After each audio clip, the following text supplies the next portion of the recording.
The global cosmetic injectables market is booming as demand for quick, non-surgical beauty treatments surges, with more people seeking natural, refined results that fit into their everyday lives. Joining us to speak to this is Pam Taverner from Vis-A-Vis Cosmetic. It's wonderful to have you with me in studio. What are women really asking for when it comes to these cosmetics in 2025? What are you seeing? Well, when I started Vis-A-Vis Cosmetic about just under 2 decades ago, it was all about the Nicole Kidman look. Oh my goodness, it was, yeah. It was very overfilled on fillers. It was very obvious, and it was very frozen. Then we moved into more of a Jennifer Aniston era. So, you know, we all know that she's had work. It's impossible for her to look like the way she is, you know, at her age. But the work is so subtle, you just can't tell. Subtle, that's right. Is that the key? Is that what we're sort of seeing nowadays? Is that more subtle kind of, again, refined element? Yes, but it's evolved even to more. So these days it's all about Kris Jenner, who is proud of her work, and she's, you know, handing out her surgeon numbers. Yeah. So people are becoming more open about, you know, having treatments these days. We've come a long way in that regard, but you've said that we're leaving that frozen face era. What's driving that shift towards these more subtle, natural results? You've touched on some of these famous faces literally in the space, but is there a psychological thing about it or a societal thing about it that you wanted to highlight? Definitely a little bit of both. So we've had decades of looking at celebrities on TV. Yeah. And what we've realised is it's very robotic. It's not very personable. We then also have the entrance of social media. True. Influencers. That's right. We're looking at ourselves on the phone, on a screen. We're doing a lot of self-content. And what we are realising is those images are very unfiltered.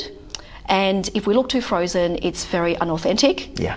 Yeah, so, you know, these days a lot of people are saying, I want to look 5 years younger, not 10. So it's all very much a meet me on my best day vibe. Yeah, well said. We're seeing some surprising trends like fillers, I understand, for hands and earlobes. What's behind that? Take us through, as somebody who hasn't done or know what that would look like, what are we filling out? Right. So I think you just demonstrated part of the reason why, right? Because we talk a lot with our hands. and also, as ladies, we spend a lot of time in the nail salon, again, looking at our hands. True. So a little bit of dermal fillers kind of fills out those pruny look and hydrates the back of our hands. As to the earlobes, it's more for a medical reason. Our ears will stretch over time. So putting a little bit of dermal fillers in our earlobe actually puts our accessories and earrings back into its original spot. So it's all a part of an evolution of self-care, really. Yeah, it's interesting. Yeah. And of course, the human body remains this amazing thing that does all of these different things. But you specialise in event-ready results. What's possible now in just one day that perhaps wasn't 5 years ago if somebody's looking to go to an event, a function, a wedding or a big event, etc.? So even as short time as 5 years ago, we still only had a very limited amount of brands, products available. Right. People come in and they wouldn't be able to see a result for days, weeks, and even sometimes months. Yeah.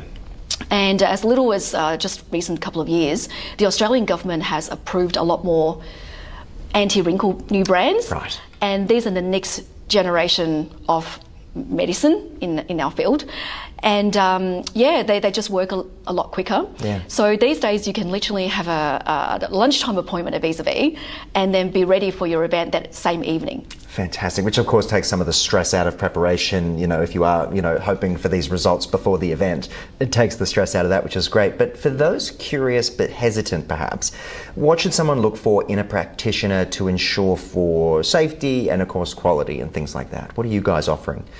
Right, so first of all, I think it's very, very reasonable for people to be nervous, people trying it for the first time, or people wants to use someone different but not very happy with their current person.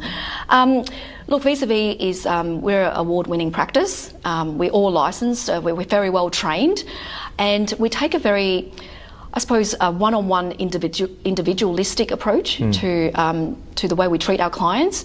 So we develop individual strategies to deal with those fears or those hesitancies, like you said. And we'll give you an example. Recently, we've implemented a pain management device. So just trying to help people handhold them along the treatments, which could be could be a lot of fear to, I don't like come along needles, with. so that's no, just no me. one likes needles. No one likes needles. Well, it sounds like you guys are doing a great job of walking people through this space. If people do want to connect with you, learn a little bit more, where's the best place to engage and perhaps get some of those treatments if they do want to, explore it? Yeah, so we're just on Chapel Street. Oh, nice. In Melbourne, yes. I must have walked past you 100 times. Right, do you live locally? Yeah. Right. I'll wave at you next time out the window. So you're down on Chapel Street, and where's the best place? Do we just go online or? Yes, so vis-a-vis-cosmetic.com.au, or you can find me on LinkedIn under Pam Taverner. Wonderful stuff from you, and thanks again for bringing it to our attention, walking me through it, because it's not a space that I'm too familiar with, but I appreciate the way you spoke so succinctly today. Thank you. Thank you. As AI and